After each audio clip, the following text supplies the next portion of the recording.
Tom Williams is the name. I was previously married to Kayla Williams for approximately 17 years until our relationship disintegrated. Regrettably, I was the one who received the blame in this situation. Such is often the case in divorce courts within our nation. The man takes the fall, while the ex-wife is granted full custody so she can disparage the father to their children. It appears that the divorce laws in this country were authored by a group of bitter feminists aiming to victimize any with male anatomy.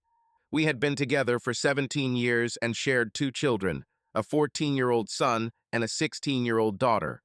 Our family seemed perfect. My affection for Kayla was undeniable. Our kids were bright, active, well-rounded, and good-looking. Carly was close to her father, while Josh was friendly and athletic. As an engineer, I earned a decent income, and Kayla had a fulfilling career as an accountant. We maintained our fitness and both presented well-groomed appearances. Carly, deeply attached to her father, revered me greatly, making me easily manipulable by her charms. Sharing a passion for math and science, she aspired to follow in her father's footsteps as an engineer. At 16, she acquired her driver's license, sharing my fondness for driving. Even at the age of 10, she assisted me in the garage with tools while I worked on various automotive toys. As a confessed gearhead, I gravitated toward old GM vehicles that allowed for tinkering and customization. Carly inherited this affection as well. On weekends, we often attended car shows together, admiring these mechanical marvels. We seemed inseparable most of the time. Additionally, I was adept at home improvement projects on weekends, and Carly eagerly joined me in these endeavors around our residence. Taught her fundamental plumbing, electrical work, drywalling, and painting. She assisted during appliance installation and helped lay a new concrete slab beside my workshop. While Carly consulted her mother on female matters, which I supported, she sought advice from me on everything else: academic problems, friend disputes, personal decisions, relationships, etc. We maintained an open and honest relationship. When she required aid, it was to me she turned for help. In contrast, Josh showed little interest in automobiles or mechanics, as did his sister, but he was a bright student with a fascination for English and literature, expressing aspirations to become a lawyer. Although I spent time with both of them, Josh appeared closer to his mother than to me. Lately, Kayla seemed distressed for the past couple of weeks. On a Friday evening, around my typical arrival time, I found Kayla already home. Unusual as it was, there was no scent of dinner cooking. Normally, Carly would welcome me when she's at home, but she was missing this time. Although she's a teenager now, she typically greets me. I assumed they were still out with friends. As usual, I left my briefcase in the office and headed upstairs to change. However, her apparent detachment and occasional spells of seeming distant, coupled with her dismissal of my concern, were not the usual behaviors, suggesting something was amiss. Upon entering our bedroom, I noticed my spouse had arranged her little black dress, seductive lingerie, stockings, and high heels. The absence of cooking aromas suggested we were planning an evening out instead. If only she had warned me earlier, but I had no alternative plans anyway. Meanwhile, Kayla was in the bathroom applying makeup when I entered. "Where are we heading, darling?" I queried as I began to remove my dress shirt. "We aren't going anywhere," she responded. That seemed peculiar. "So, if we're not leaving, why are you all dressed up and have a sultry ensemble on the bed?" I questioned. "We aren't going out," she repeated. "In fact, I am. As for your whereabouts in that attire without me, let me clarify, you don't stand a chance of that happening. Also, whatever happened to the kids? It turned out they were spending the night at friends. I was unsure about my date's destination, but it seemed likely that I wouldn't return home until tomorrow morning." "Why are you saying you won't return until tomorrow from your date? That's what you told me earlier." She replied, "I have a date tonight, and if it goes well, I might spend the night with him." Calmly, "That's out of the question. How dare you think I would tolerate such behavior?" she exclaimed. "Nonsense. If you wish to go out and flirt, you can wait until the divorce proceedings are concluded. You're being foolish. There will be no divorce. I'm just going to do this once, and things will return to normal afterward. I need this night." We've been married for 17 years, and I just want to prove to myself that I'm still appealing to other men. If you truly care about me, you'll let me have this night, and it won't even register. If you truly cared about me, you wouldn't contemplate doing this. I do care about you, but I need this. As I grow older, I crave the confirmation that I am still desirable to other men, especially younger ones. I'm about a decade older than Clearance, but he's been showing interest for the past 6 months. I've decided to accept his invitation for one night of intimacy. It's merely for personal reassurance that I'm still desirable to others. My self-esteem has taken a hit with the appearance of a few wrinkles and gray hairs, so I'm seeking validation. This is not about commitment or continuing this. It's simply about boosting my confidence. Do you recall the part in wedding vows where fidelity is pledged? You're stepping out if you proceed, breaking your promises. Don't underestimate me. This is a one-time event. Once I return home, I won't do it again, I assure you. Are you dense, or do you think I'm naive? After betraying the vow you made to me in front of God, family, and friends, can you honestly expect me to believe a private promise from you? In essence, if you proceed with this, our relationship is over. Exiting through that door, I'll be consulting with a lawyer immediately. Don't act foolish. There won't be a divorce. I'll return home and continue being the loving, devoted spouse I've always been. If you attempt to divorce me, I'll contest it relentlessly until every ounce of energy is depleted. You risk losing the house, most of our assets, and I'll gain full custody of the children. Moreover, I'll sabotage your visitation rights, placing the blame for family disintegration squarely on you. I'll ensure that your children grow to despise you. Your assertion of love leaves me astounded. If we divorce, I'd indeed fight for our union. I don't wish to lose you, so this is merely a demonstration of the consequences of your actions. Remember, I informed you that I need only one night to show that I am still desirable and sensual. As for the future, well, next time if you ponder about your age and consider a younger man may still find you attractive, let me clarify. He is said to possess impressive abilities in bed, and rumors circulate he's skilled in that regard. However, chances are he's been with almost every woman at your workplace as well. I assure you this won't turn into an affair. There have been whispers about him that I've heard. Despite my curiosity, it will merely be a physical connection. There will be no emotional bond. You don't need to worry about him leaving you for me. This is just a one-time encounter to satisfy a personal desire. I may even acquire some new techniques to enhance our intimacy. A few fresh moves could reinvigorate our love life. If you proceed with this, remember the potential outcomes of your actions.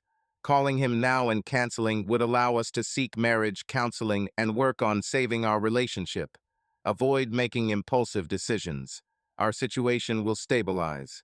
Should you persist in discussing ego healing through counseling, we can do so tomorrow upon my return. Meanwhile, she proceeded to prepare for her date. I donned jeans and a t-shirt, then departed the room. Moments later, she descended, adorned in the outfit she had selected.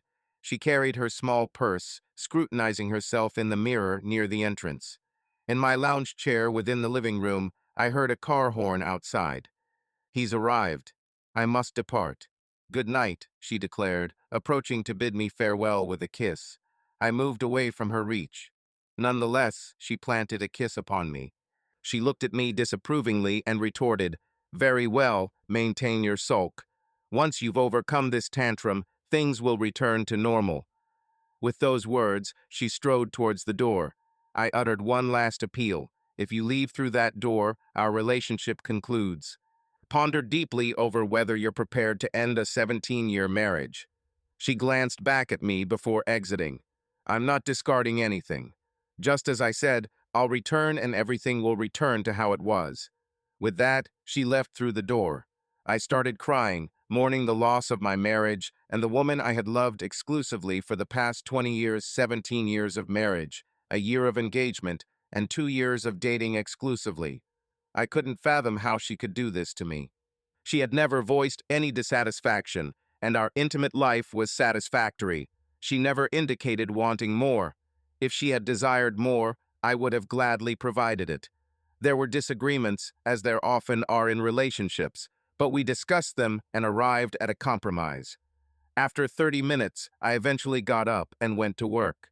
I presumed she would regain her senses and return after half an hour, but it seemed unlikely. So I proceeded with my rudimentary strategy.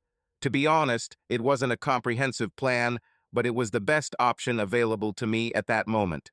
Our house was spacious, boasting 4 bedrooms: the master bedroom, Carly's room, Josh's room, and a large guest bedroom. This latter space functioned as another master suite, complete with a private bathroom. We utilized it for guests visiting us or for our children's sleepovers. Now it would serve as my temporary sanctuary. It took me approximately 2 hours to relocate completely from our previous room to this new one. I wasn't delusional about the upcoming divorce. Given that we lived in a no-fault state, the divorce laws here tended to favor women. Unless the wife was incarcerated for a major felony for over a decade, the husband would face an unfair outcome. It made no difference if the husband was entirely innocent.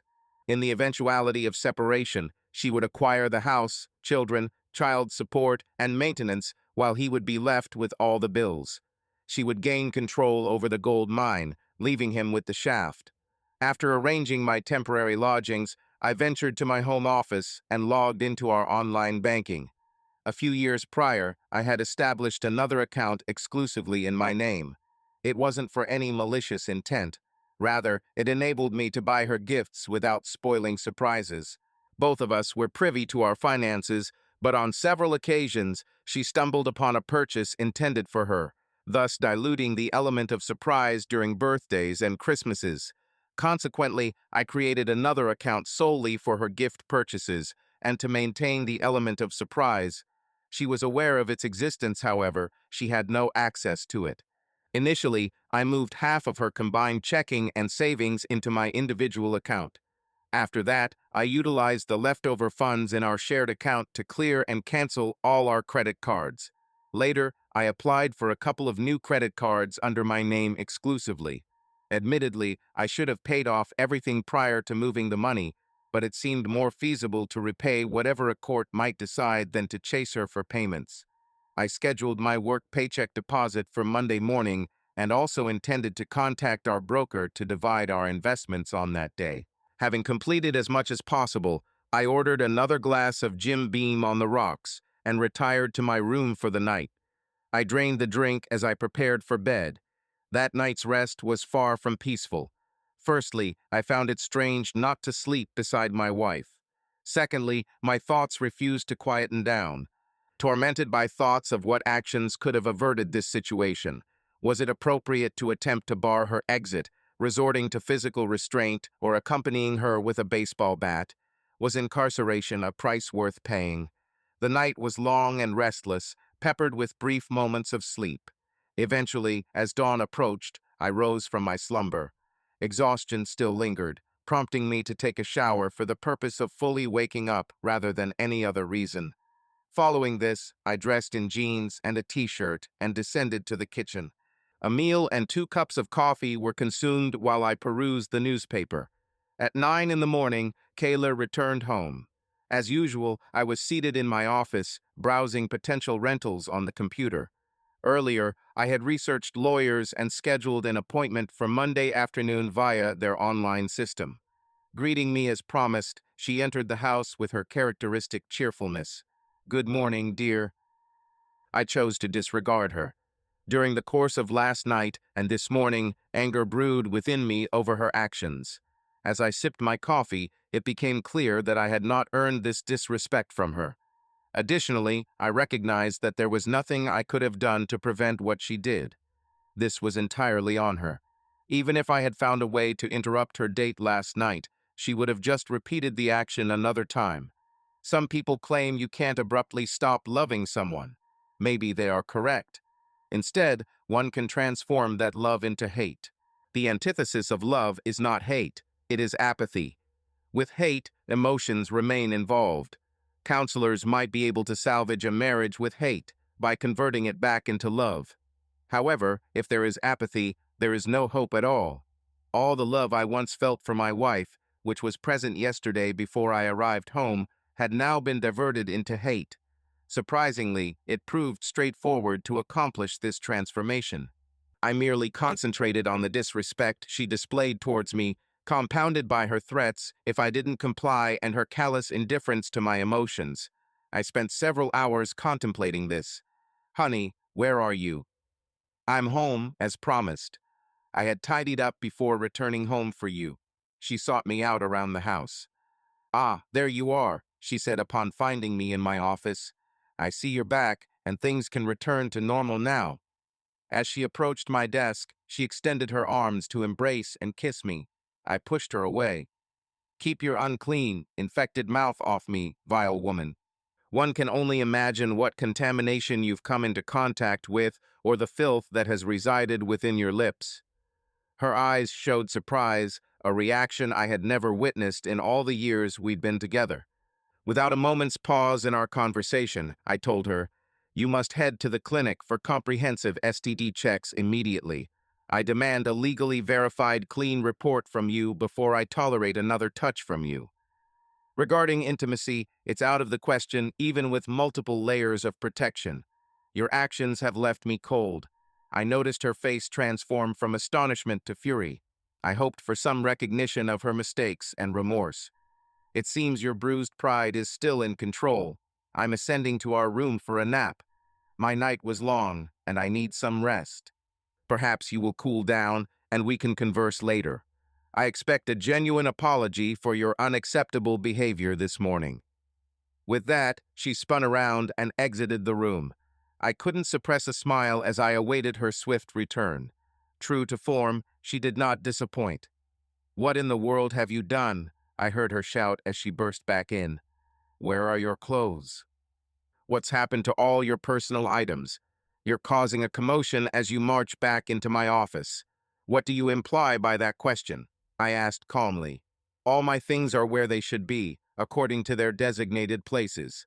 What are you referring to? Your wardrobe is empty, your drawers are empty, and the space on the vanity is vacant too." "Ah, now it's clear. You seem to be under the wrong impression that our bedroom remains your personal space. I informed you earlier where my belongings should be kept in my bedroom. You understand?" "Yes, I warned you about this, so I have relocated from our shared room. I will be occupying my new bedroom until I find a place to rent and move out." I contemplated explaining our financial situation, but I chose not to. Let her discover it herself. In addition, there was no point in revealing the surprise before sorting out the investments. Her gaze sharpened with annoyance. "We'll address this issue later on. You've got a week to recover from your small outburst. Afterward, we resume our usual routine. Until I receive that notarized document proving your health freedom, my focus remains on the computer. Most of my day was spent in my office. The children returned home early in the afternoon, though it briefly crossed my mind how long they might take to notice the situation. I found some appealing apartments, filled out applications, and set up viewings for Tuesday. Financial statements were printed out, required for the lawyer on Monday. Although I didn't expect the house sale to go through, I thought getting its value could aid in the settlement. The rest of the day was spent studying our state's divorce laws. Anticipating the worst, I wanted some clue about the extent of my misfortune, so I could devise a strategy, if nothing else. At least this knowledge would be beneficial. As Carly announced dinner was ready and popped her head into the room, I noticed Kayla's bright smile upon entering the kitchen. Her intent was clear. She aimed to soften me with affection and demonstrate what I would miss out on by not accepting her actions. She had pulled out all the stops dressing up, applying makeup, and styling her hair as I preferred. She spent several hours that afternoon cooking my favorite meal in the kitchen. Upon entering, she approached me, offering a glass of wine and a kiss. However, I saw the pain in her eyes when I stepped back from her. I took the glass, poured its contents down the sink, and left it on the counter. Then, I retrieved a glass from the cupboard, filled it with a couple of ice cubes, and poured a few fingers of Jim Beam into it. The children at the table couldn't help but notice. As I glanced towards the table, I took a seat and started talking to the kids, never once addressing my wife. The tension during dinner was palpable. Despite my efforts to engage in conversation with the kids, the underlying issues were apparent. It didn't escape anyone's attention that I made no attempt to serve myself any food, let alone eat it. These dishes were among my favorites, but I merely passed them around without giving them a second look. The children eventually asked if I was going to eat something. No, not feeling hungry, I simply replied. After what felt like the longest and most uncomfortable dinner ever, I stood up, refilled my drink, and left for my office without offering to help clear the table. Approximately 30 minutes later, I turned off the computer, retrieved my truck keys, and departed the residence to dine at a tranquil eatery. Subsequently, I visited the bar for a couple of beverages. It was rather late when I returned home. The light in Kayla's bedroom remained on, so I purposefully made some noise when closing my room door to ensure she heard it. I secured the door and placed a chair beneath the knob. As I prepared for bed, I could hear her attempt to open the door and knock for around 5 minutes before relenting. The following morning found me awake early. I determined that today would be dedicated to football. There were 3 matches scheduled for morning, afternoon, and evening, and my intention was to watch them all. Indeed, there were household chores requiring attention on weekends, but I opted to disregard them. After all, I wouldn't be residing here much longer, so Kayla could simply find someone else to complete them. Most of the coffee pot was empty, and I started preparing omelets for breakfast. I had finished mine when Carly entered the kitchen. "Hey, sweetie, want an omelet?" I asked. "Sure, Dad." "Thanks," she replied. She fetched her juice and took a seat at the table as I began cooking her meal. A short while later, Josh appeared. I informed him that I would prepare his omelet once I finished with Carly's. Carly was eating her omelet as I cooked Josh's. I heard Kayla in the hallway, so I filled my cup with the remaining coffee and switched off the pot. She ambled in, grabbed a cup from the cabinet, and then noticed the empty pot. "You couldn't even leave a cup for me," she scowled at me. "The pot's right there. You know how to make it." "Whatever." "Were you making omelets?" I asked. "I've just finished. Feel free to make one for yourself." I replied, transferring Josh's omelet onto his plate, used my last portion for his omelet, then put everything away. Fraud. After handling the kids, I left the kitchen. It was nearing noon, and I found myself in the living room with the morning game on.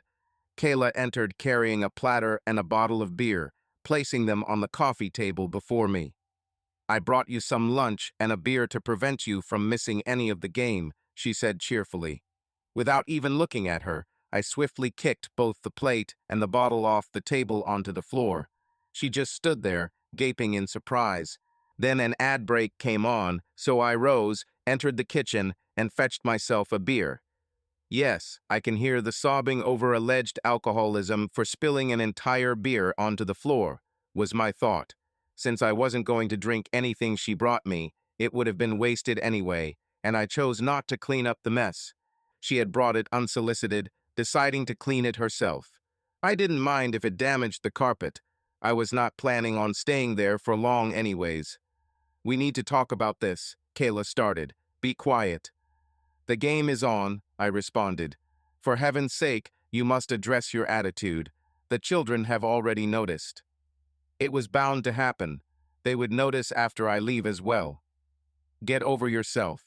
You are not leaving, and there will be no divorce," she insisted, storming off. It all began later in the afternoon. At least they waited until halftime before coming in. The kids, Carly and Josh, entered the room together. They sat on the couch facing me. "Dad, what's going on between you and Mom?" Carly began. "You should be aware now. Your mother and I are divorcing. This doesn't concern either of you. We both love you. This is just between your mother and me." "But why?" Josh asked. "Because your mother did something that I can't tolerate." Despite my expressing my feelings against it, she still went out on the date. Remorseful, she was not in the slightest. "You refer to the incident that transpired last Friday night, correct?" "Yes, I had been informed about it. Apparently, you knew as well that I wasn't pleased with her decision. So you are under the impression that she has been unfaithful, but that is not the case. She disclosed her plans beforehand, hence it was not deceitful. This one instance was an anomaly in the 20 years we have been together. Furthermore, it was just a single night out of our relationship and marriage span. She insists that if I truly loved her, I would allow this one instance and move forward. Her stance has left me astonished and hurt, as my daughter swiftly sided with her mother and refused to acknowledge my perspective. If she truly cherished me, she wouldn't entertain thoughts of intimacy with anyone else. But Dad, it was only once, and she assured me she wouldn't repeat the action. However, let's delve into her promises. 17 years ago, she pledged to me, before God, our families, and friends. She swore to forsake all others, without any loopholes or time limits, until death separates us. As you can see, neither of us has met that fate yet. If she so casually breaches such a public vow, how can I trust any private promises she makes? Josh countered by mentioning my own vow to stand by her in good times and bad times. Indeed, he may find success as a lawyer if he can argue points more soundly than that. The issue is that your mother breaching her promise terminated the agreement, freeing me from my commitment. Carly inquired as to why I would disrupt the family based on a single night. Why are you accusing me of fracturing the family? Why am I being held responsible for what she did?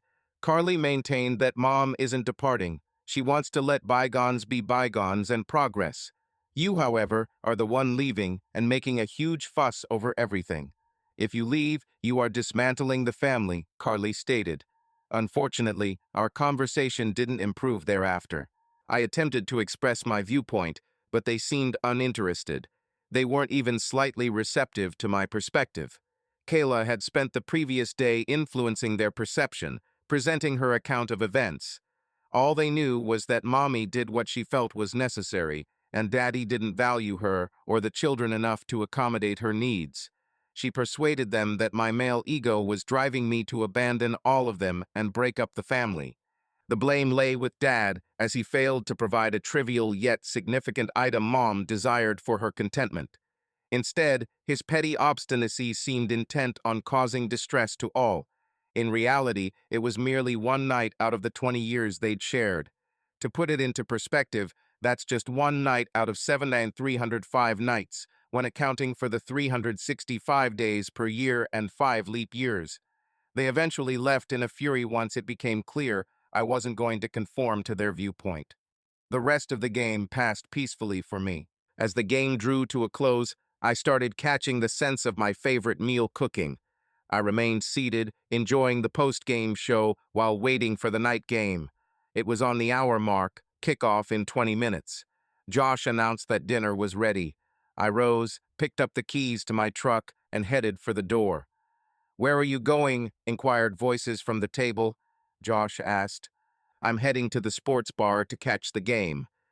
To which I responded, "I might grab something there, but Mom had prepared dinner. I'll return post-game, though I may linger for a while afterward." Indeed, I stayed after the game, as they served an excellent burger with seasoned fries, and the beer was noteworthy. I limited myself to roughly one beer per quarter, so I was still in a safe driving state. It was just a short drive from home, so by the time I got back, everyone was already asleep. Upon entering, I found the plate and bottle on the coffee table had been tidied up, which put a smile on my face. On Monday morning, I was out of the house before anyone stirred, and the first task at the office was to contact my broker. I informed him that I would be seeking a divorce and needed our investments divided equally. I established a fresh account solely in my name and transferred half of our joint investments into it. Subsequently, I made alterations at HR, removing Kayla's designation from my retirement fund, adding Carly and Josh as my beneficiaries, and providing them with my updated bank details to divert my salary. Lastly, I briefed my boss about my impending divorce and requested time off for consultations with my attorney, court appointments, etc. He showed understanding. My lawyer essentially confirmed what I already suspected. The odds were against me, hence I was likely to receive an unfair settlement. There was a minimal possibility of gaining custody, but that hinged on where the children desired to reside. Given our conversation yesterday, I wouldn't pin my hopes on that. Essentially, a man only requires a lawyer during a divorce so that the lawyer can lubricate his hindrance before the inevitable unfavorable outcome. If not, he'd be drilled without lubrication. I had him begin with the paperwork, instructing him to serve her at work on Monday. I skipped going home straight after work. It was a Monday night for football, so I merely drove over to the sports bar. 3 tacos for $1. I consumed 3 during the first half and another 3 during the second. I disregarded messages and calls from Kayla, but I did reply to Carly, informing her of my location. Her response was far from pleasant. Upon returning from the game, I was met with the ominous, "I'll buy all 3" comment. I just entered my office and shut the door. By the time I finished and ascended to my room, everyone had retired for the night. On Tuesday morning, I woke up early and left before anyone else. Work was fine, and I took the afternoon off to scout apartments. I opted for a comfortable 2-bedroom unit and paid the deposit. I would be able to move in on Saturday. After visiting a used furniture store, I acquired a couch, table, and chairs which were to be delivered on Saturday afternoon. I decided to keep my existing bed and office belongings as well. When I returned home, they had already begun dinner. I chuckled when I saw they hadn't set a place for me, which suited me fine since I wasn't going to eat there anyway. I headed to the fridge, prepared a large sandwich, grabbed some chips and a beer, then retreated to my office. Carly walked in, exclaiming, "Dad, why such a jerk?" "Carly," I replied, "the reason is that your mom was unfaithful to me. She showed disrespect towards me, flaunting it as well. I had warned her of the consequences if she went through with it, but she did anyway, knowing full well what would happen. It's unfair to break up our family over such a trivial matter, don't you think? It was insignificant, just an intimate affair. Imagine, someday you will be a wife.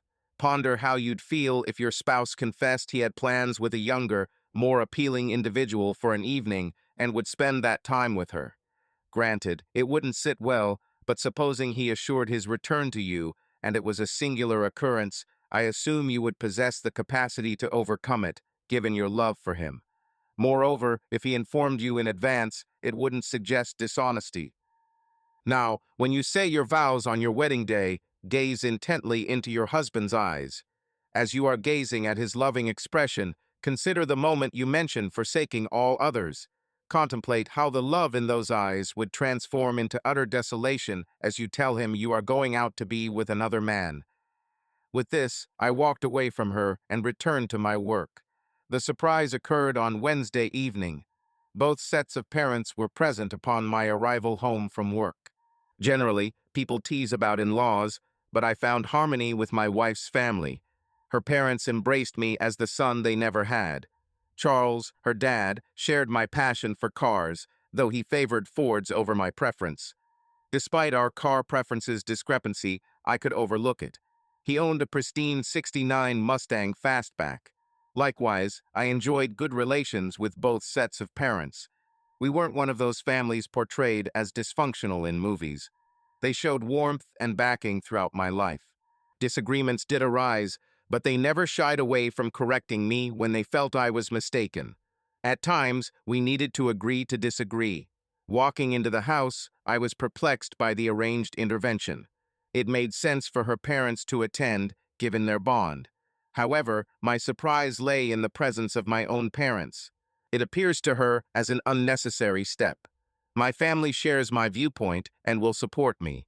In essence, if she aimed to make amends for her error, why would she invite someone who wouldn't back her up and instead validate my desire for separation? I trust you have deduced what took me longer to grasp. Tom Charles initiated the intervention. I want to clarify that May, Kayla's mother, and I express our deep dissatisfaction with Kayla's actions. However, we believe your reaction is excessive given the circumstances. Yes, she went out with another man, an action that was disrespectful indeed, but it occurred in a specific manner. Nevertheless, it was merely one error. Over 2 decades, you have built a family, and together you have raised 2 beautiful children. Consider this before letting go of everything due to a single event. In truth, this wasn't a trivial mistake. She intentionally orchestrated this predicament, not just stumbled into it. They likely made the plan at least a week prior. Right before departing, she deceived me, giving me no opportunity to halt it. This was a calculated move against me. Son, your mother inserted herself into the discussion. She didn't betray you. She informed you first. Indeed, she informed you about her plans, and you had no control over the situation. Even when you expressed strong reservations, she remained indifferent. As for telling, I did inform her that this would transpire if she went ahead with it. Your father, Tom, attempted to reason with me. I comprehend your pain and fury, but consider the family. We care about you, son. We'll be here to aid in your recovery, but think of the impact on the family. Kayla still holds affection for you and vows not to repeat the act. We all believe that counseling and some effort can help you surmount this hurdle. Disintegrating your family is not a suitable solution. You were brought up to be a decent individual, expected to be resilient and maintain your family's unity. Avoid any impulsive actions that may damage your family ties. Recall your mother and me as well. Those are our grandchildren, and we will do whatever it takes to preserve our bond with them. I stood frozen, utterly shocked. It seemed my parents were siding with her, advising me to overlook her error. I reached my limit. I stormed out of the room and headed for my bedroom. Kayla attempted to follow, but I closed the door before she could enter. 10 minutes later, I had swapped into casual attire jeans, a shirt, and boots. Without uttering a word, I brushed past the living room and exited through the front door. They were all still there, attempting to converse with me, but I ignored them. I didn't even respond as I left the house, got in my car, and drove to the sports bar for dinner. Upon my return, the house was peaceful and dim around 4 hours later. The following days, Thursday and Friday, were repetitive in nature. I consciously avoided Kayla, and my children continued to express their disapproval towards me. It was somewhat unexpected that she hadn't yet realized the credit cards were no longer functioning. I assumed she would notice when she went shopping on Saturday. It was late Friday evening. I had been home for approximately an hour. I was in my office organizing a few items, deciding what to bring the next day and what tasks to tackle later. Kayla entered, dressed in a manner that suggested reconciliation. The kids are staying elsewhere tonight. It's high time you move past this and join me in bed. Let's make amends. I gazed at her for a moment. I appreciate the offer, but I have yet to see any evidence that there are no lingering problems from your absence. Your behavior is irrational. I need you back in my life. Your approach isn't bearing any fruit. I'm indifferent about it. In case you persist, I might need to reach out to Clarence again. Apparently, this won't be a one-time incident. We had agreed on it being a one-time thing, but if you keep distancing me, it seems like I'll return to someone else. Let me know if things change. The intensity of her anger as she exited the room was evident. About half an hour afterward, the front door echoed shut. She appeared to be leaving in a rush, clearly agitated. Seizing the opportunity of an empty house, I packed some belongings. I disassembled the bed and loaded it into the truck, along with most of my clothes. Tonight, I'd be sleeping on the office sofa. After gathering everything I desired first in my truck, I set up a gym beam on the rocks and unwound. The sofa isn't the most comfortable sleeping spot, but it sufficed. In the early hours of the next day, I was at the leasing office and received the apartment key. After some time, I successfully moved all items from the truck into my apartment. Two helpful neighbors lent a hand. Upon my return, no one was home, and I enlisted the help of a neighbor's teenage son to transport my desk and office furniture. My computer, printer, and related equipment were placed in the vehicle. A moment of hesitation struck me as I contemplated the recliner, deciding to take it too. It appeared that no one had returned home until the evening or had not checked my office or spare bedroom. I was surprised they didn't notice the missing recliner. As the evening wore on, my phone rang. Recognizing it as my daughter, I answered, "Where are you, sweetheart?" "You aren't at work," she replied. "I am at home." "No, you aren't. Your office is empty, the spare bedroom furniture has been moved, and the recliner isn't in the living room." "Indeed, I looked everywhere, but you are not here. Plus, your truck is gone," she added. You're right. I am not there, I conceded. I am at home. I no longer reside there. I shifted into an apartment temporarily. Post the finalization of the divorce, I might procure another house again, but until then, this serves my purpose. Oh dear father, I can scarcely comprehend your heartlessness in this matter. I assumed you cherished us. I do cherish you, darling. I always have and forever will. However, not sufficiently to stay married to your mother. I am not deserting you. You shall continue to see me as much as you desire. I'll remain responsible for both of you. You are deserting us. You departed from us and shattered the family. Your mother is the one who disintegrated the family. I warned her that this would transpire if she went on that date. She did it regardless, but she believed you loved her enough to overlook that, and I thought she loved me enough to refrain from it. Very well, whatever you say. Then she terminated the call. Indeed, the divorce was an ordeal. She contested it every step of the way. Counseling, she requested that I finance it, but I objected. I stated that if she wished for it, she should bear the costs. I argued that if she wanted it, she should pay for it. That was one of the rare instances where I emerged victorious in an argument. Such a squandering of time. The counselor didn't seem fond of me. I suspect it stemmed from my mentioning that I was compelled to attend, yet the judge didn't specify any active involvement on my part. I endured all 12 sessions until the counselor ultimately surrendered. She quarreled over nearly every trivial matter, like the humorous poster in the garage she abhorred. Suddenly, she became attached to it, and the Bud Light lamp I accidentally left behind in her office was another bone of contention. Although she detested it, I had used that lamp on my desk since college, making it an integral part of the office redesign she envisioned. Indeed, it was all a game. She was merely attempting to make the divorce as challenging for me as possible, while simultaneously making it difficult for me to see the children. Ultimately, the judge granted the divorce. However, I was still obligated to cover half the mortgage payments. She maintained the household, while I paid $2,000 monthly in child support. Nevertheless, I got visits every Wednesday evening and alternating weekends. What infuriated me was the $1,000 monthly alimony for 5 years, which would cease if she remarried within that duration, an event I didn't anticipate soon. Indeed, she had moved Clarence in with her prior to our divorce finalization. Consequently, half my paycheck went towards her expenses. I liquidated some investments and acquired a small house in dire need of repairs, but at a reduced price and situated on an acre plot.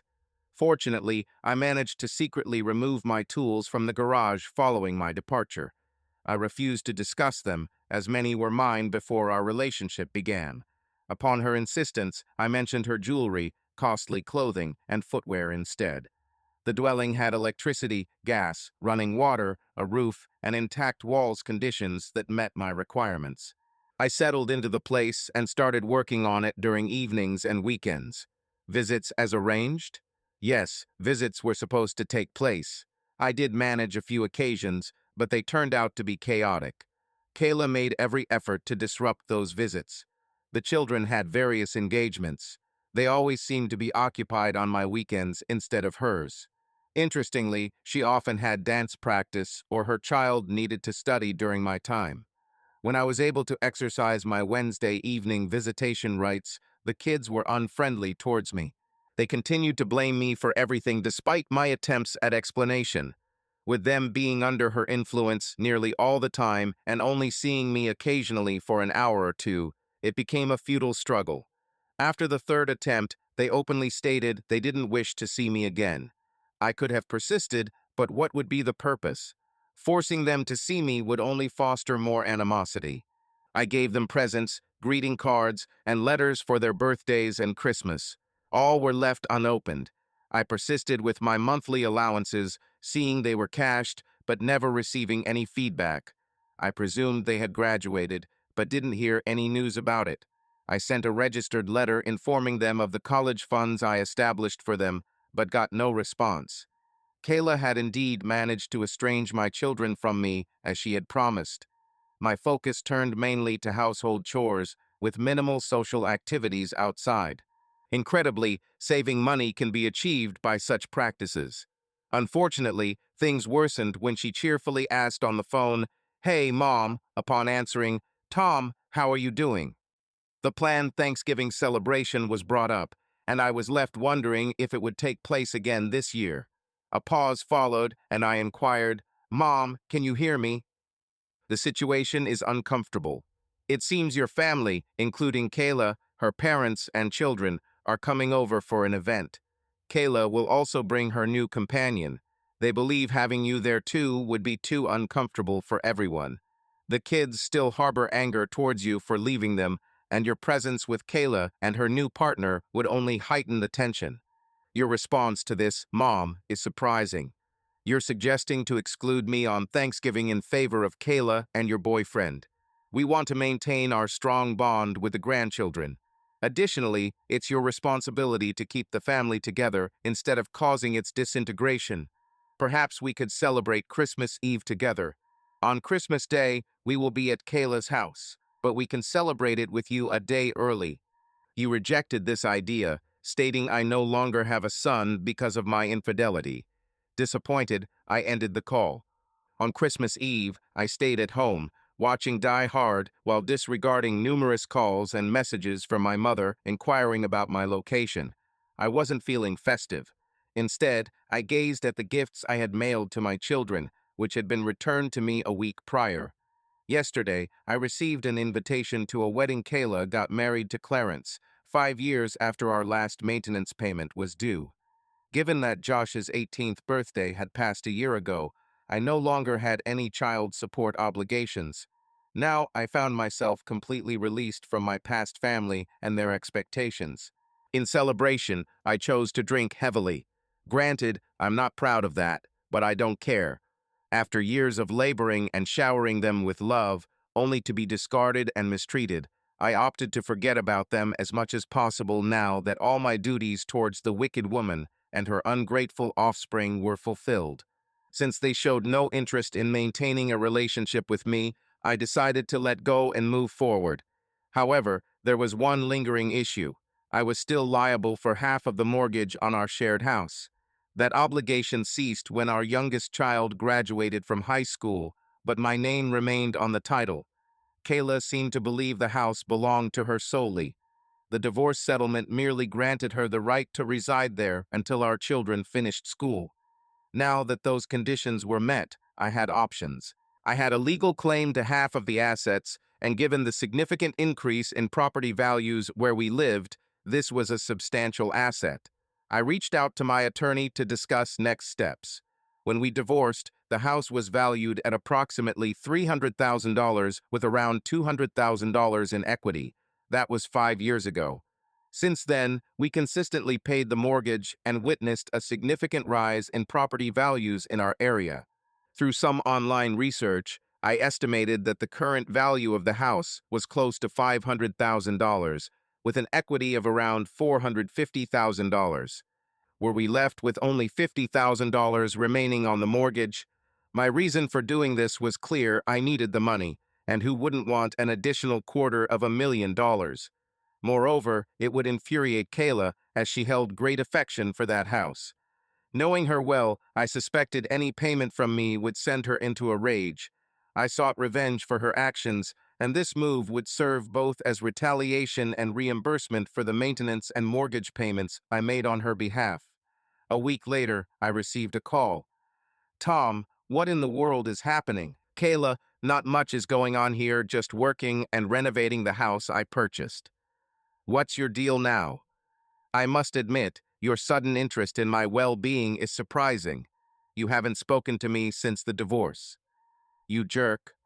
I'm not phoning to inquire about your health, but rather to find out why a realtor stopped by my house to inspect it and get my signature on the listing contract." "Oh, that. It shouldn't require much explanation. Since our names are on the title, she would necessarily require your signature for any sale. But there is no sale planned. I have no intention of selling this house. So, when can I anticipate receiving the check for my share of the equity? This is just a tricky proposal. I obtained the house, and the divorce decree stipulated that I could use the house until Josh graduated from high school, which he did last month. Now we have two options. Either sell the house and split the proceeds, or you buy out my share. If you think I'm going to hand over $250,000 for a house that is rightfully mine, you're delusional. I didn't ask for $100,000. You could have done that 5 years ago. Now, considering the equity in the house is approximately $450,000, my share amounts to around $225,000.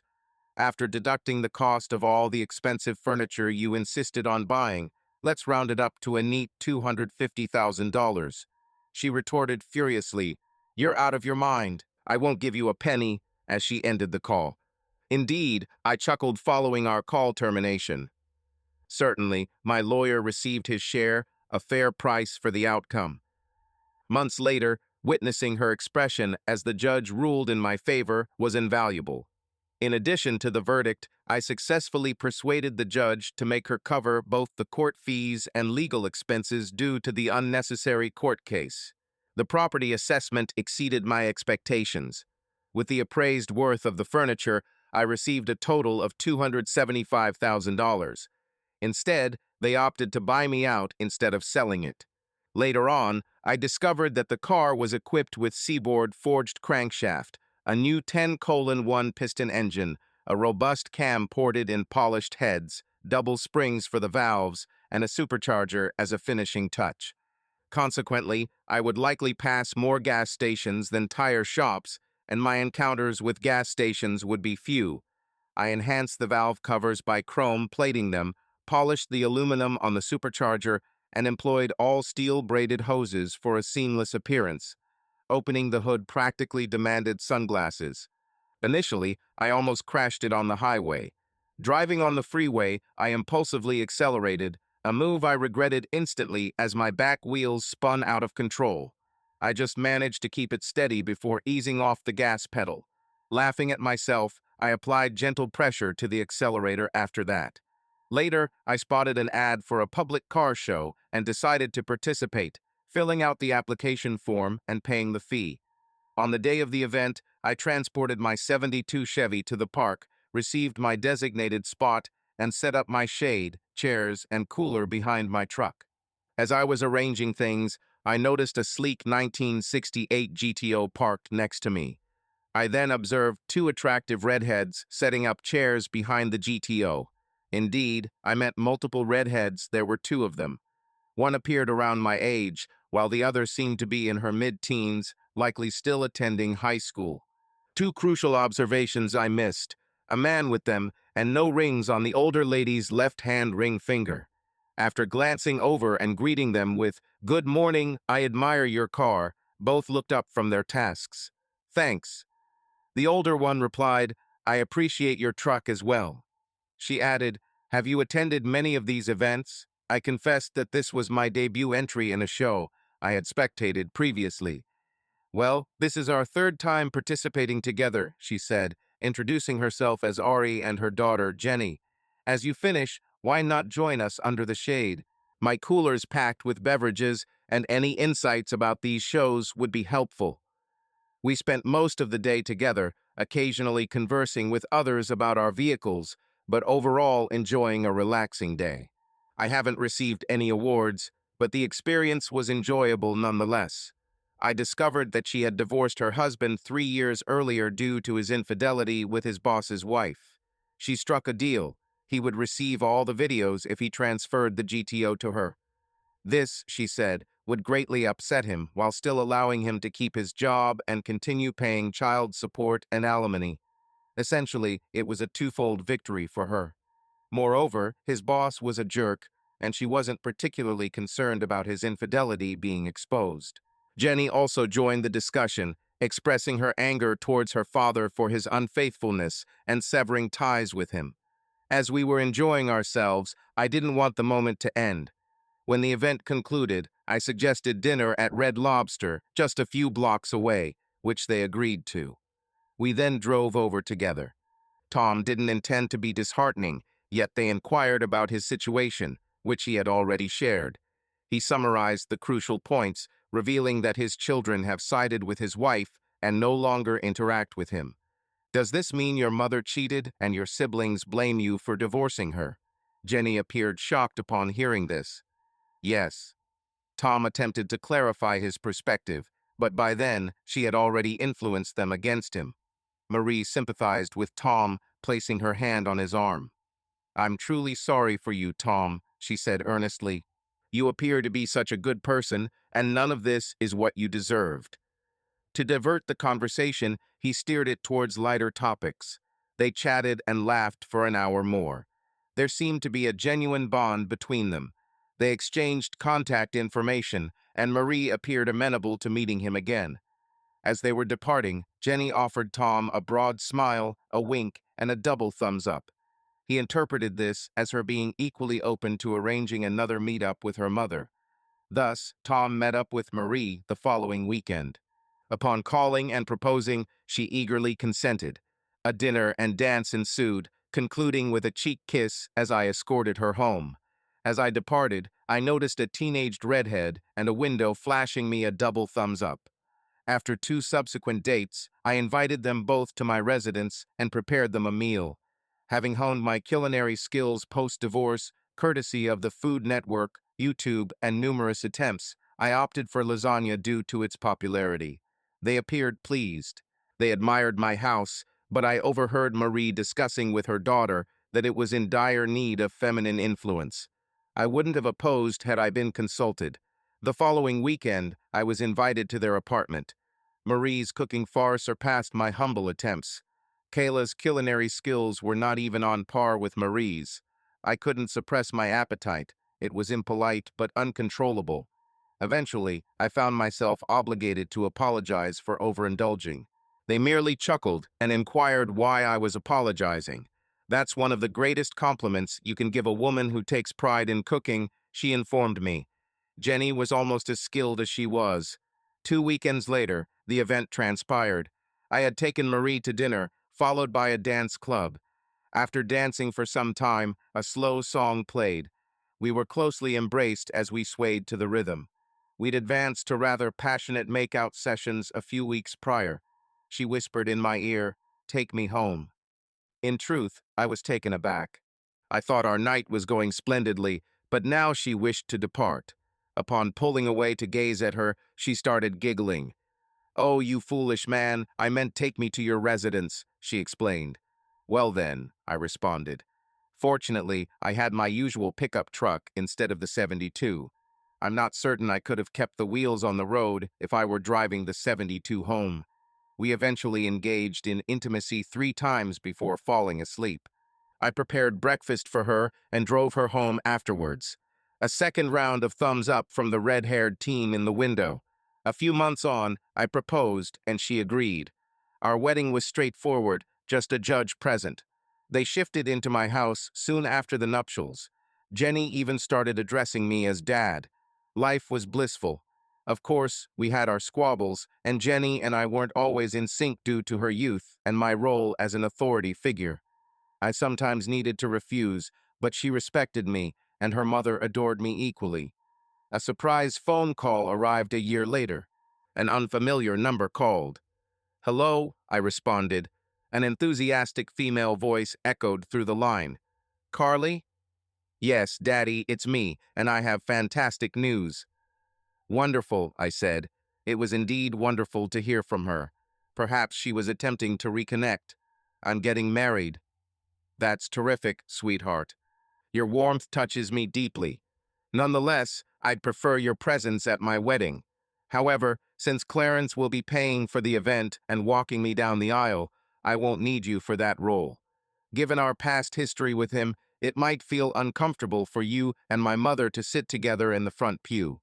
But I genuinely want you there. Clarence, as in the man whom you believe my mother cheated on me with. In actuality, after your departure, she grew closer to Clarence, fell in love, and married him. The blame for our current situation falls upon you. You seem to believe my mother did no wrong, but I can't attend for 2 reasons. Primarily, I can't endorse a relationship that I foresee ending in failure, given your history of infidelity like your mother's. If the man you choose is someone I would approve of, he will soon realize your unfaithfulness and discard you. Secondly, by stealing the last honor due to a father from me and giving it to a man who knowingly seduced a married woman, you have proven yourself shallow and self-centered. If that's the path you choose, don't expect any involvement in your grandchildren's lives, as I would reject them if raised similarly. You indeed resemble an asterisk call, and that was the final communication from my daughter. After ending the call, she attempted to message me for a few days, but I discarded those messages. There were even voicemails, but I promptly deleted them upon hearing the initial words. It all echoed my ex-wife's words and my daughter's voice. She made her choice a decade ago, and she has been living with that decision. That supposed olive branch was nothing more than an insult. I wish she could take the whole olive tree and shove it. Regrettably, any chance of a relationship with my former daughter seems to have vanished. I'm quite certain there will be no bond with Josh either. It was painful, as they still placed the blame on me for their mother's actions.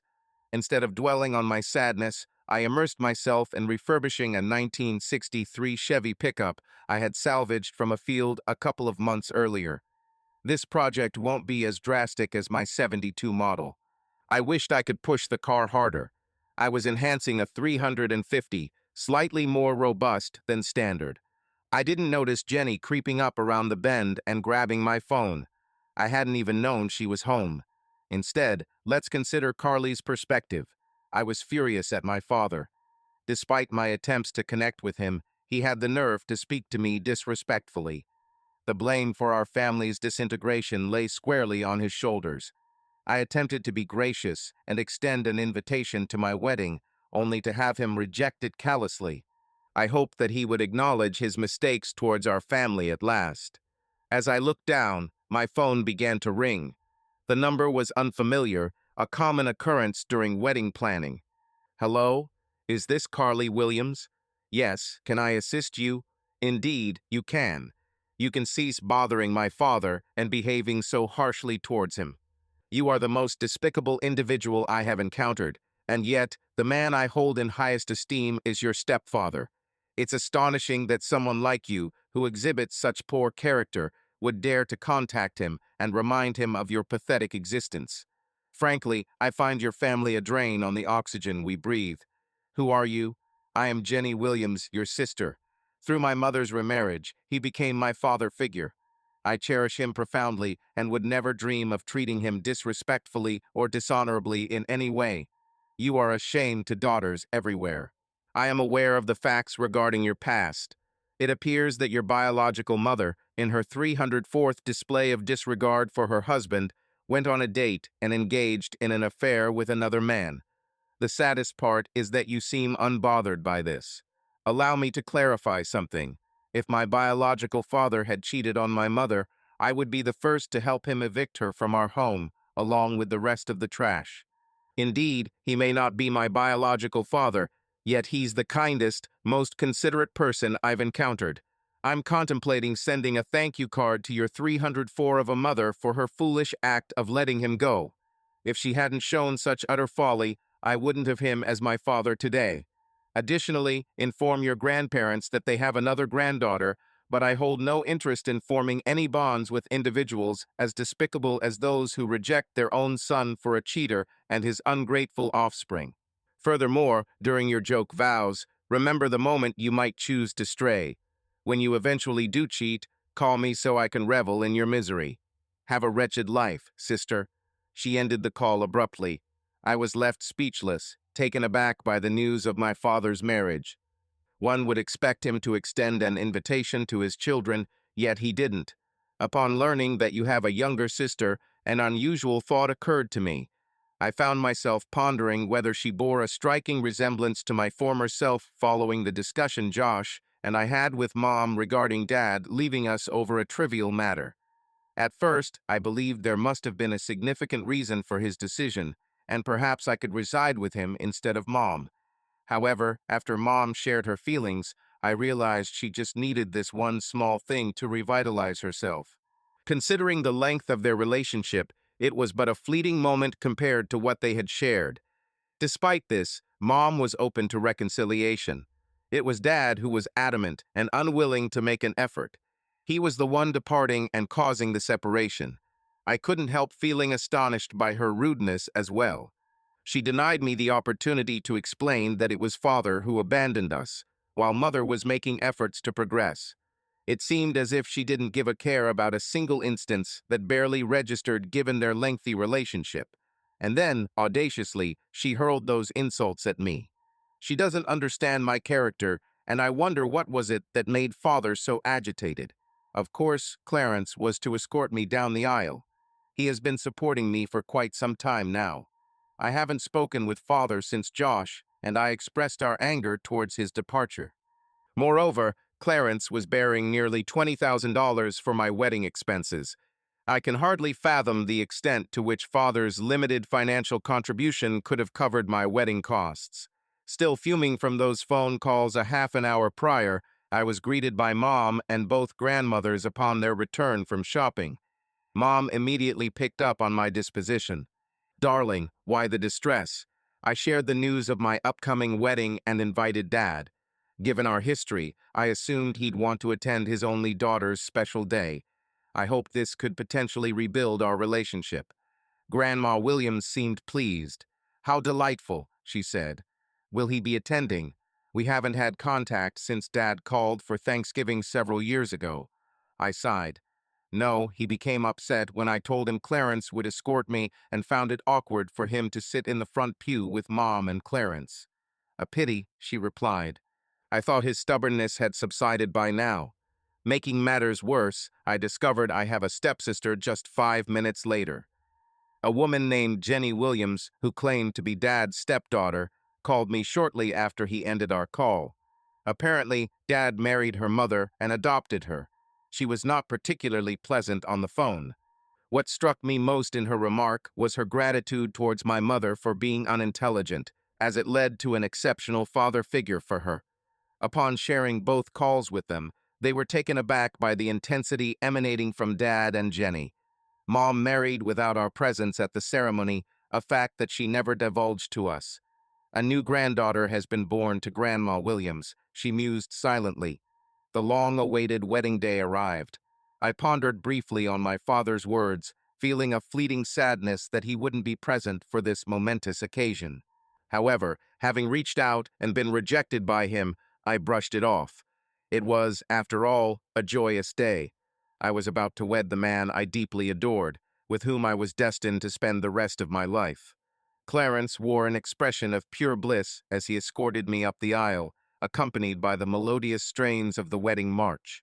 I reveled in the sight of all my friends and family present. My grandparents on both sides were present, and Josh served as one of Bobby's groomsmen. The occasion was my wedding day, and emotions filled the air as joyful tears welled up in my eyes upon seeing Bobby smiling at me before the minister. My mother's face radiated pride as she watched me, and her own tears began to fall. Clarence removed my veil, kissed my cheek, and wished me congratulations before handing me over to my future husband. When the minister asked who was giving me away, I felt an odd, unsettling feeling, even though I couldn't quite figure out why at that moment. The sensation quickly dissipated as the ceremony commenced. As I looked into Bobby's eyes and repeated my vows to stand by him through sickness and health, prosperity and adversity, I found myself unable to utter the words. I was fixed on Bobby's gaze and couldn't utter the words. Suddenly, memories of our phone conversation flooded back, replacing them with images of him with another woman. As I confessed my infidelity to his blank eyes, the scene transformed into one of a shattered man. Images raced through my mind without conscious thought. If we thought we had captivated an audience before, nothing compared to this moment. Bobby was concerned. Suddenly, a burden seemed to lift. My face broke into the widest smile I'd ever worn. I turned to Bobby and said, "That's fantastic, Carly, but what is it that you have just realized?" "Everything," I replied. Then I became serious. "Bobby, do you truly love me?" "Indeed, I do. How can you doubt it?" I asked. "I must put off our wedding today," I said, feeling the surprised gasps from the audience. "We will wed, but not now." I need time to set things right, as this is my one and only marriage. What's wrong, love? I replied. Bobby, I adore you completely. I am marrying you. I promise to clarify everything for you, and you will fully comprehend. But we must depart to rectify matters. We shall reschedule the ceremony. Are you abandoning me at the altar? Not a chance, she said. In fact, come with me. Turning to our guests, I apologized. I'm terribly sorry, but I cannot proceed today. Our wedding isn't canceled. We merely postpone it. We will inform you of the new date in due course.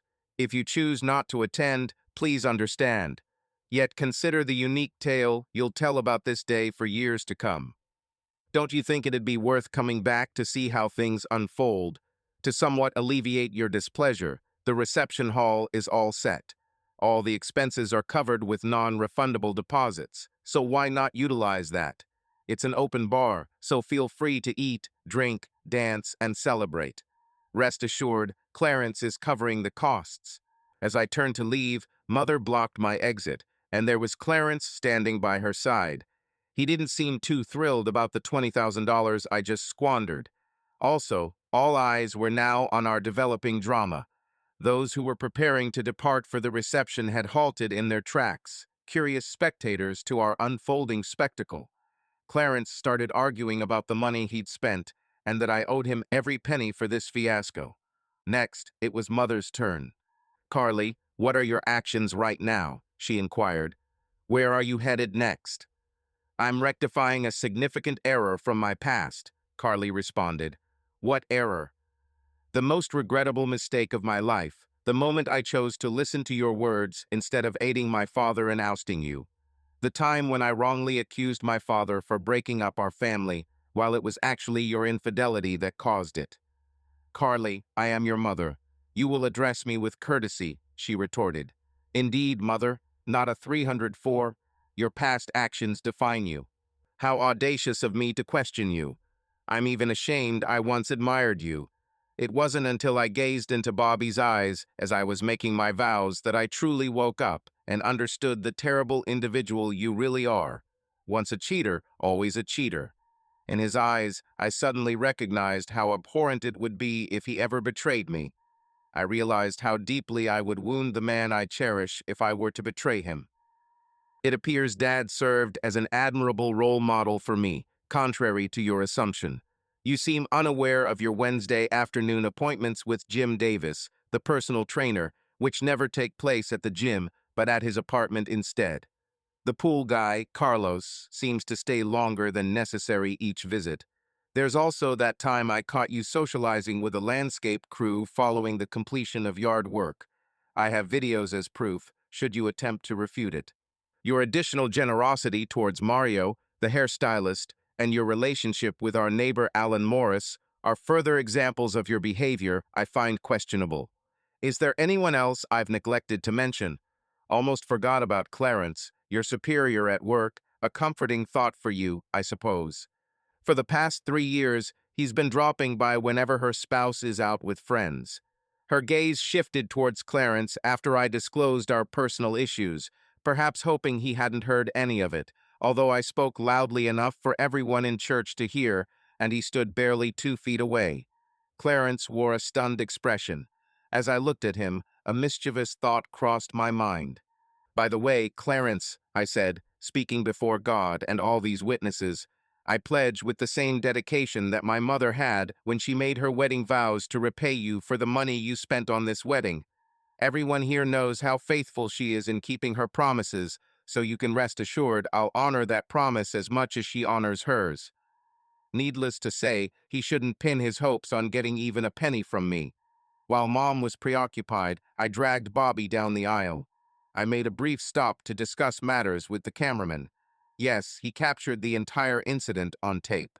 He wore a broad grin as he gave me a video copy, keeping an extra for safety measures. A release form was hastily signed by me to permit uploading it on YouTube, hoping for viral fame to intensify my mom's embarrassment. In company with Bobby, we hurried towards the parking lot where his car awaited us in the trunk. We intended to transfer our belongings into the limo before departing the reception. His brother was responsible for driving the limo back to his apartment following the event.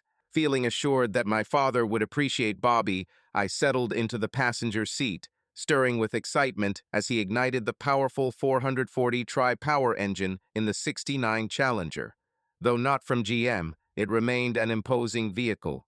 Inquiring about our destination, he barked out of the parking lot as I began navigating on my phone.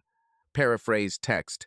He beamed with joy while giving me a duplicate video, keeping a spare for emergencies. I swiftly endorsed a release form to permit uploading it to YouTube, anticipating viral popularity to heighten my mom's humiliation. With Bobby by my side, we hastened to the parking lot where his car was stashed in the trunk. We aimed to exchange our belongings with the limo before leaving the reception. His brother was designated to drive the limo back to his apartment post-reception.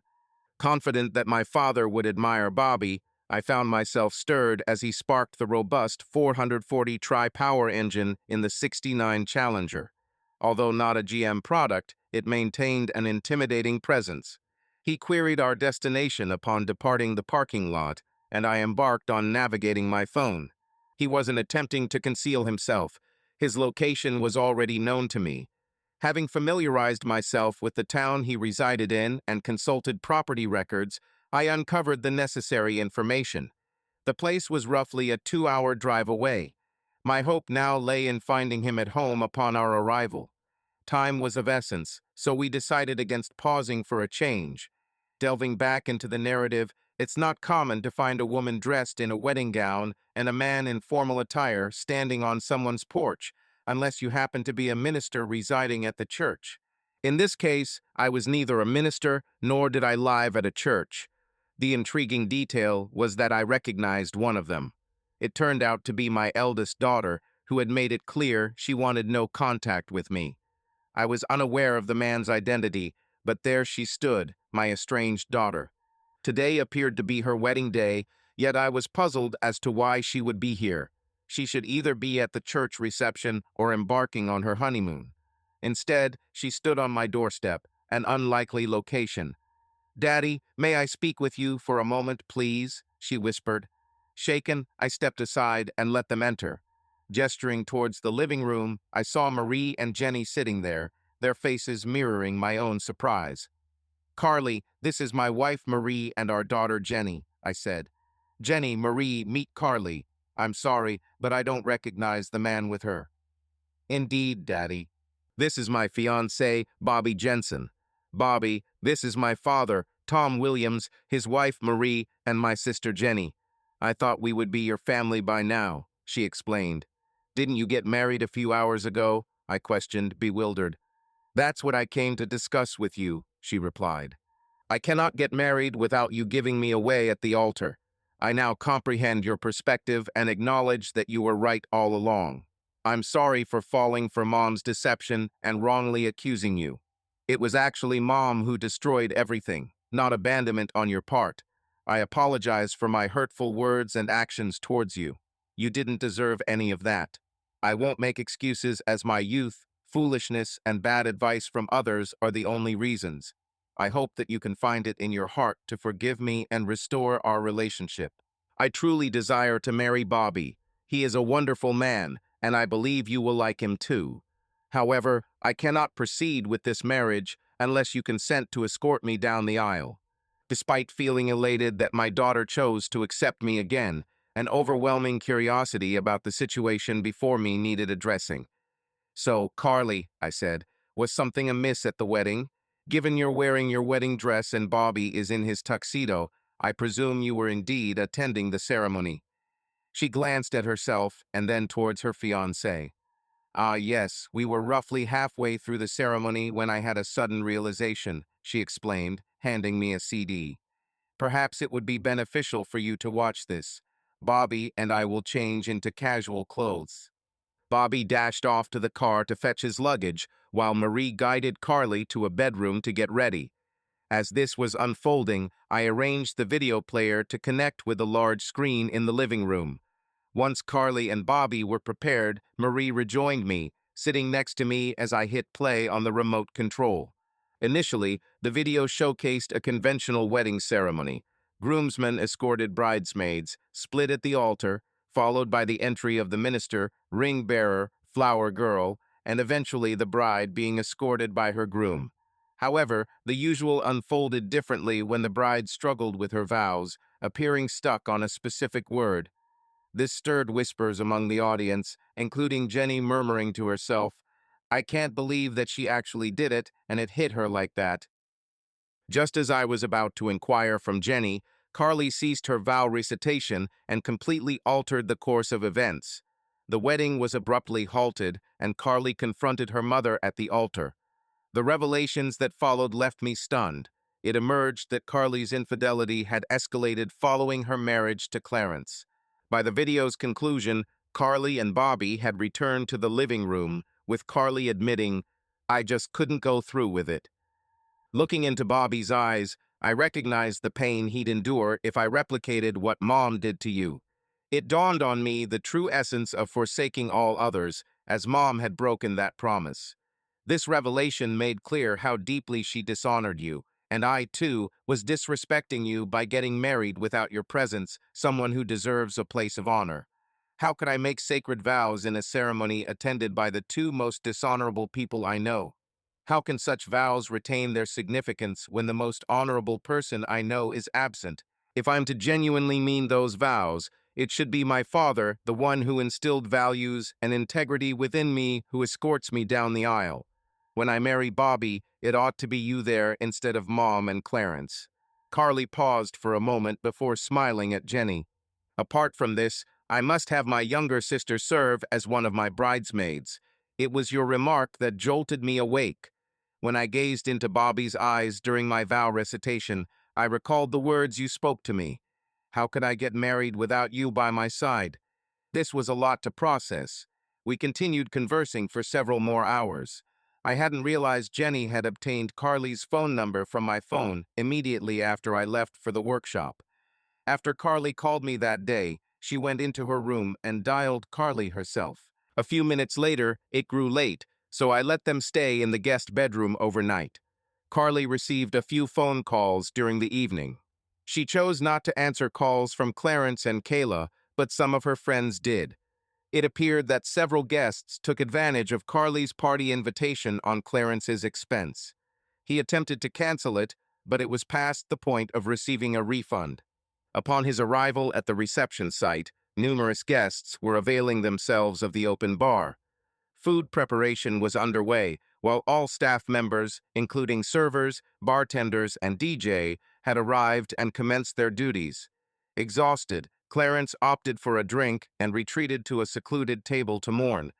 Josh shared a video he'd captured on his phone, where his mother was attempting to speak with Clarence. The interaction appeared strained, filled with shouting from Clarence, and the phrase cheating frequently cropping up in their dialogue. This implied that the relationship between them might be coming to an end as well. Josh reported that he successfully canceled the flight and resort bookings, but was penalized a 20% fee for late cancellation. Since Carly and Bobby had already prearranged time off work for their honeymoon, they remained with us for the entire week. I was fortunate to rekindle my relationship with a daughter I believed I had lost, and also got acquainted with Bobby during this period. He's an excellent individual with firm ethical principles. Our relationship started off a bit rocky due to misleading information about me from my ex-spouse, child, and daughter. Although not entirely false, they were mainly exaggerated versions of events that portrayed me as the one who deserted my family. Certain facts were also omitted during these discussions. As the truth surfaced, our relationship improved. It was beneficial when I showed him my workshop and my ongoing projects. Despite his preference for classic Dodges, we admired each other's vehicles. You see, we both share a passion for automobiles. Fortunately, he wasn't one of those soft men who drove automatics. His Challenger had a manual transmission instead. Midweek, a new wedding date was finalized. It would take place at the same venue on the same weekend a year later. This time, I would finance it and give her away. Additionally, Marie was recruited to assist with the wedding preparations. Yes, Jenny would be part of the bridal party too. Carly and Bobby contacted all their wedding party members except Kayla and Clarence, providing updates. Over the ensuing months, Carly and I focused on mending our relationship while also getting to know Bobby better. We attended multiple car shows together, featuring Marie's GTO, my '72 truck, Bobby's Challenger, and even Jenny's 1974 Firebird that I bought for her. Carly and Bobby visited us a few times each month for a couple of days. Josh made occasional appearances too. Rebuilding our relationship with him was challenging given his closeness to his mother, but progress was made. It seemed he did it more for Carly than me, yet I accept it. He often shared tidbits from home. Notably, things weren't going smoothly for Kayla and Clarence. Clarence left and filed for divorce. For Kayla, it turned out advantageous as Clarence opted for irreconcilable differences instead of adultery, thereby avoiding the stringent terms of their prenuptial agreement. This decision by Clarence was aimed at expediting the process and avoiding a dispute. The upside for Clarence was that he had a prenup in place. The agreement stipulated that all assets he possessed prior to marriage remained untouched. Kayla would receive half of the marital assets, but these were relatively minimal. Subtracting the premarital assets from the equation, she was essentially left with keeping the house for approximately $50,000. Regarding the house, Clarence attempted to stake a claim on it, however, he lacked substantiating evidence of his potential claim. While it was true that his funds were used to purchase her share following her divorce, there was no concrete evidence to back this up. It seemed that he utilized a business loan for his company to procure the required funds, but failed to document the specific purpose of the loan. Clarence didn't acquire ownership rights to the house because it belonged to Kayla prior to their marriage, and she resisted discussing the matter. Eventually, he paid off the mortgage loan without receiving any property in return. Unfortunately, he failed to recover his investment from the house. By then, it was past the deadline for filing a divorce claim on adultery grounds. Rumors about Kayla's affair spread, tarnishing her reputation in the community. Her friends started distancing themselves from her, and social invitations dwindled. Additionally, since she didn't work and relied on Clarence's income, her financial predicament worsened significantly. Ultimately, Clarence endured a substantial monetary loss. He lost a few $100,000 from the house purchase, had $28,000 tied up in a canceled wedding, paid Kayla $50,000 in the divorce settlement, and suffered immense humiliation. Kayla felt resentment as her private matters were exposed and Clarence chose to end their marriage in such a manner. She started sharing with her remaining friends that she had been unfaithful because he lacked size and was incapable of proper use. Such rumors spread rapidly. It didn't take much time before every woman he approached at a bar would merely laugh at him. He turned into more of a solitary figure, going only to work and directly home. His social life vanished. "Are you ready, Daddy?" my eldest daughter questioned. No father is ever fully prepared to relinquish their daughters, but I am privileged to do this for you, I responded. The doors swung open, music played, and the church filled. I advanced, starting with my left foot, and took pride in escorting my daughter down the aisle. A brief look revealed a bitter smile. My ex-wife was seated in the fourth row, while Marie was stationed in the first row of honor. I will reunite with her once my final significant duty for my daughter is completed. "Who grants this woman in marriage?" I inquired. "As her father, I grant her in marriage," I declared loudly. "I love you, little one," I murmured as I kissed her cheek before passing her to Bobby. Yes, I failed to mention my spouse. No, it was not entirely my plan. Carly requested that it be done this way. I then walked over and sat next to my wife. "To have and to hold, in sickness and in health, through good times and bad, forsaking all others," Carrie nearly shouted the final part. With a radiant smile, she completed her vows. The ceremony was lovely. Applause erupted as they kissed at the end. From the head table, I looked down. Marie stood by my side. I noticed Kayla seated at a distant table. She didn't appear content. Each time she raised her eyes and spotted Marie in her place, she scowled. I did observe that she was making use of the open bar. Clarence hadn't received an invitation. I wasn't certain he would have attended even if invited. My latest achievement for my daughter was finalized. I escorted her at her wedding, handed her over in marriage, made a heartfelt toast for the newlyweds, danced with my daughter during our traditional father-daughter dance, and then danced with my spouse while my daughter and her new husband, accompanied by his parents, danced to the second song. My responsibilities were fulfilled. I sat at the table next to my wife. My younger daughter was out dancing with a group of boys trying to catch her attention. Behind me, a familiar voice asked from behind, "Excuse me, Marie, can I borrow your husband for this dance?" Marie and I turned to face my former spouse. Marie examined her briefly before responding, "Just ensure you return him where you found him." She looked at me. "I trust you. It's her actions I'm worried about, not trying anything foolish." I led Kayla onto the dance floor. They initiated a sluggish ballad. It wouldn't have shocked me if she had specifically asked for it, given the circumstances. I made an effort to maintain a small space between us and not draw her close. We danced briefly before she began speaking. "You were supposed to grant me that one night. We should have progressed beyond that and resumed our normal relationship.